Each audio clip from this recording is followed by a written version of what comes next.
আসসালামু আলাইকুম। যে যেখান থেকে দেখছেন এবং শুনছেন সবাইকে শুভেচ্ছা এবং অভিনন্দন। আমি অ্যাডভোকেট মোহাম্মদ আমিনুল ইসলাম চৌধুরী সোহাগ আছি আপনাদের সাথে।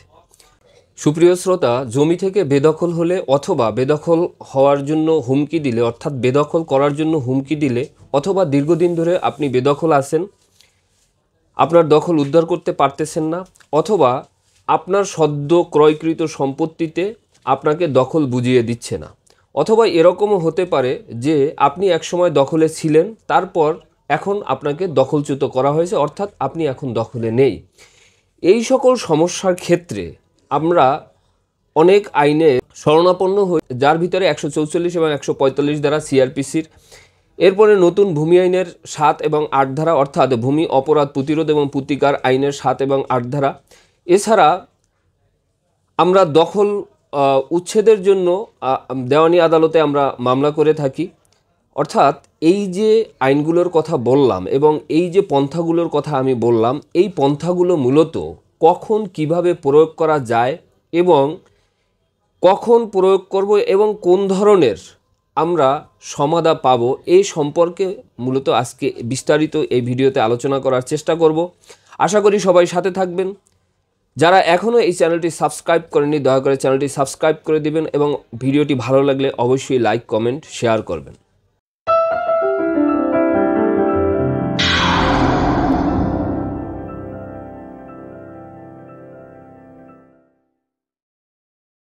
সুপ্রিয় শ্রোতা, পুরনো পদ্ধতি অথবা সিআরপিসির 145 এবং 144 ধারায় আমরা সাধারণত নির্বাহী কোর্টে মামলা করে থাকি।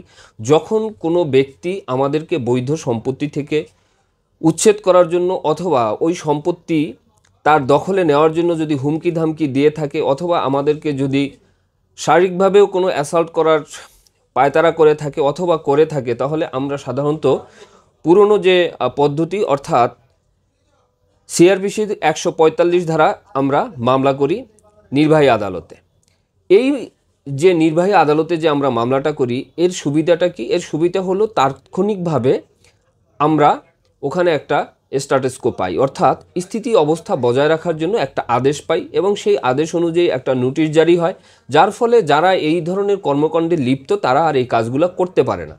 এখন কথা হলো, এই যে আদেশটা আমি পেলাম, সে আদেশটা আসলে কত দিনের জন্য? দেখুন, এই আদেশটা মূলত 2 মাসের জন্য দেওয়া হয়। সর্বোচ্চ আপনি 6 মাস বা 8 মাস আপনি এই আদেশের অনুবলে আপনি থাকতে পারবেন বা এই ধরনের একটা করবেন। এখন কথা হলো যে তাহলে এটা থেকে স্থায়ীভাবে বা চিরতরে এদেরকে আপনি কিভাবে দূরে রাখতে পারেন? চিরতরে যদি আপনি দূরে রাখতে যান, তাহলে আপনাকে যে কাজটি করতে হবে সেটা হলো আপনাকে একটা ইনজাংশন মামলা করতে হবে, যেটাকে আমরা চিরস্থায়ী ইনজাংশন বলে থাকি। এই যে পার্মানেন্ট ইনজাংশন, এই পার্মানেন্ট ইনজাংশনের জন্য আপনাকে যেতে হবে দেওয়ানি আদালতে এবং সেই দেওয়ানি আদালতে গিয়ে তারপর আপনার এই ইনজাংশন নিতে হবে। এখন কথা হলো, এই যে ইনজাংশনটা পেতে আবার দেখা যায় যে কিছু সময় লাগে এবং একটা দেওয়ানি মামলা করতে হয়। এখন তাৎক্ষণিকভাবে এই ক্ষেত্রে যে পদ্ধতিটা করতে হবে সেটা হলো যে আপনি যখন একটা চিরস্থায়ী ইনজাংশনের মামলা করবেন, তখন এটার সাথে আপনি একটা টেম্পোরারি ইনজাংশন চাইতে পারেন এবং টেম্পোরারি ইনজাংশন চাইলে আপনাকে কিন্তু 7 কর্মদিবসের মধ্যে আপনাকে টেম্পোরারি ইনজাংশন দেওয়া হবে আপনার সকল কাগজপত্র এবং আপনার আর্জি বিচার বিশ্লেষণ করে। তাহলে কিন্তু আপনার আর সমস্যাটা রইল না। অর্থাৎ চিরস্থায়ী ইনজাংশন পেতে পেতেও কিন্তু আপনি টেম্পোরারি ইনজাংশন পেয়ে গেলেন এবং আপনার যে স্থিতি অবস্থা বজায় রাখা দরকার সেটা কিন্তু বজায় থাকলো। এখন আসি, আপনার সম্পত্তি অলরেডি বেদখল হয়ে গেছে, অর্থাৎ আপনি দখলে ছিলেন কিন্তু আপনাকে বেদখল করে ফেলেছে। এখন আপনি কি করবেন? আপনি কি তাহলে এই 145 ধারায় মামলা করবেন না চিরস্থায়ী ইনজাংশন দিবেন? দেখুন, এই ক্ষেত্রে আসলে আপনাকে 2টা পদ্ধতি আছে আপনার সামনে। সেটা হলো দেওয়ানি আদালতে গিয়ে আপনাকে উচ্ছেদ মামলা করতে হবে, অথবা নতুন ভূমি আইনে 8 ধারায় আপনাকে দখল পুনর্বহালের জন্য আপনাকে মামলা করতে হবে। এখন অনেকেই হয়তো এ কোশ্চেন করবেন যে আমি যদি দেওয়ানি আদালতে যাই তাহলে দীর্ঘ সময় লাগবে, সেই ক্ষেত্রে নতুন ভূমি আইন আমাকে স্বল্প সময়ের মধ্যে উক্ত সম্পত্তি উদ্ধার করে দিবে।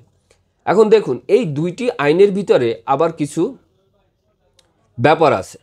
এই ব্যাপারগুলোর মধ্যে অন্যতম যেটি, সেটা হলো যে আপনি যখন দেওয়ানি আদালতে একটা মামলা করবেন, সেই মামলাটার কিন্তু ডেপথ অনেক বেশি, অর্থাৎ স্থায়িত্ব বেশি, ওজনও বেশি এবং আদালতেরও একটা পাওয়ার বেশি।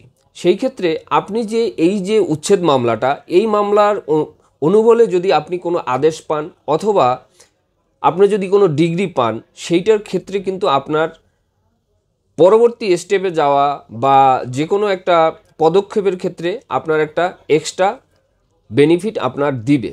কিন্তু নতুন যে ভূমি আইন, সেটি হলো একটা নির্বাহী আদালত, স্বাভাবিকই একটু লাইট।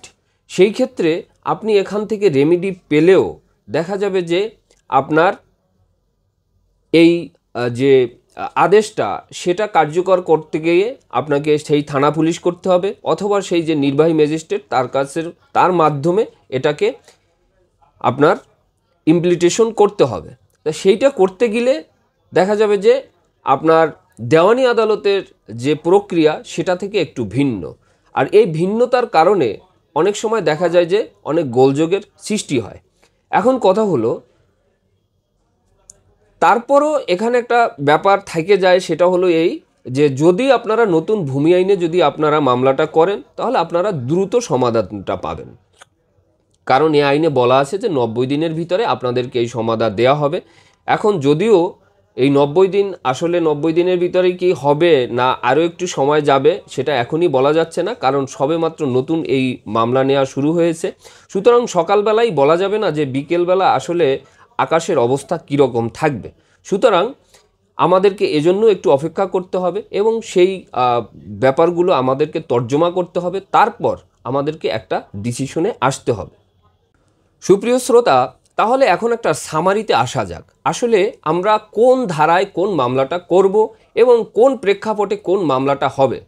ধরুন আপনি সাময়িক সময় উচ্ছেদ হয়েছেন, অর্থাৎ কিছুদিন আগে আপনি উচ্ছেদ হয়েছেন, এর আগে আপনি উক্ত জমিতে দখলে ছিলেন। সেই ক্ষেত্রে আপনি নতুন আইনে মামলা করতে পারেন অথবা উচ্ছেদ মামলাও আপনি করতে পারেন দেওয়ানি আদালতে।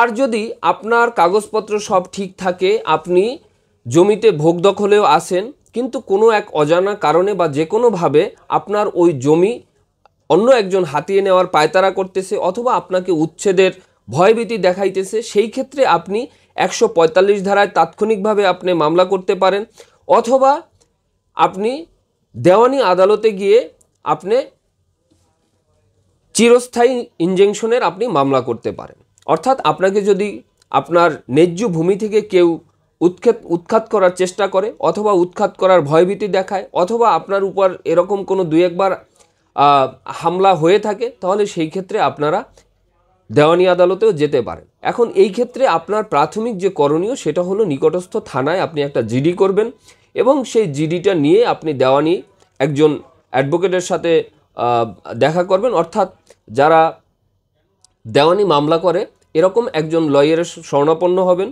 তার কাছে ব্যাপারটা সব কিছু খুলে বলবেন এবং আপনার কাগজপত্র নিয়ে যাবেন। তখন সে আপনার কাগজপত্র পর্যালোচনা করে এবং সকল কাগজপত্র যাচাই বাছাই করে আপনাকে একটা উপযুক্ত পরামর্শ দিতে পারবে যে আসলে আপনার কোন মামলাটা কোন গ্রাউন্ডসে করা উচিত। সুপ্রিয় শ্রোতা, তাহলে আজকে এ পর্যন্তই। যারা এতক্ষণ আমার সাথে ছিলেন সবাইকে অসংখ্য ধন্যবাদ। যদি আমার এই ভিডিওটি ভালো লাগে তাহলে অবশ্যই লাইক কমেন্ট শেয়ার করবেন এবং যারা এখন এই চ্যানেলটি সাবস্ক্রাইব করেননি দয়া করে চ্যানেলটি সাবস্ক্রাইব করে দিবেন। সবাইকে আবারও ধন্যবাদ। আসসালামু আলাইকুম।